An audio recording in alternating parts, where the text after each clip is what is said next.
उत्तराखंड में युवा अब केवल विकास योजनाओं के मूक दर्शक या लाभार्थी भर नहीं रह गए हैं, बल्कि शिक्षा, रोजगार, कौशल विकास और नीति निर्माण में सक्रिय भागीदारी निभाकर राज्य के विकास के असली कर्णधार बन रहे हैं। मुख्यमंत्री पुष्कर सिंह धामी के इस युवा केंद्रित विकास मॉडल ने प्रदेश के युवाओं में एक नई उम्मीद जगाई है।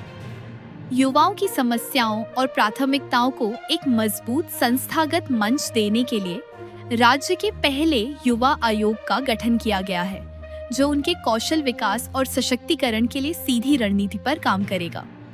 इसके साथ ही प्रतियोगी परीक्षाओं की तैयारी कर रहे होनहारों के लिए मुख्यमंत्री युवा भविष्य निर्माण योजना की शुरुआत की गई है।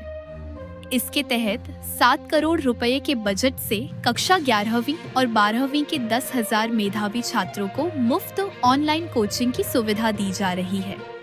युवाओं को सिर्फ नौकरियों पर निर्भर रखने के बजाय खुद का उद्यम स्थापित करने के लिए भी बड़े स्तर पर प्रोत्साहित किया जा रहा है।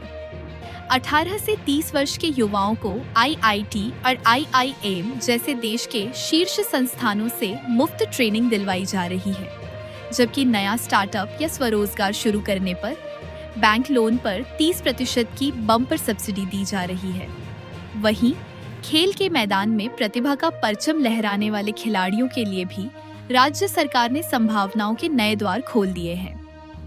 स्पोर्ट्स लीगेसी प्लान के तहत प्रदेश के 8 प्रमुख शहरों में 23 आधुनिक स्पोर्ट्स अकादमियां विकसित की जा रही हैं। खेलों को एक सुरक्षित करियर का रूप देने के लिए राष्ट्रीय और अंतर्राष्ट्रीय पदक विजेताओं को आउट ऑफ टर्न सरकारी नौकरी और 4% का खेल आरक्षण लागू किया गया है, जिससे अब खेल केवल शौक नहीं बल्कि एक मजबूत आजीविका का जरिया बन चुका है।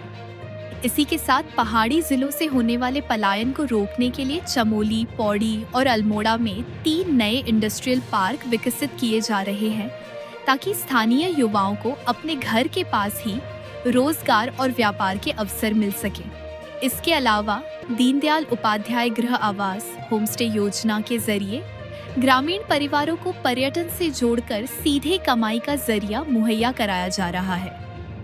सरकार का यह प्रयास सीमांत क्षेत्रों, पूर्व सैनिकों और अग्निवीरों तक भी पहुंच रहा है, जिन्हें दुर्गम इलाकों में स्वरोजगार शुरू करने के लिए अतिरिक्त वित्तीय प्रोत्साहन दिए जा रहे हैं। युवाओं के समग्र विकास के साथ साथ जनकल्याण का ध्यान रखते हुए PM आवास योजना में राज्य का अंशदान बढ़ाकर 75,000 रुपए कर दिया गया है तथा आपदा और हादसों में साहस दिखाने वाले बच्चों के लिए राज्य स्तरीय बाल वीरता पुरस्कार शुरू करने का ऐतिहासिक फैसला भी लिया गया है।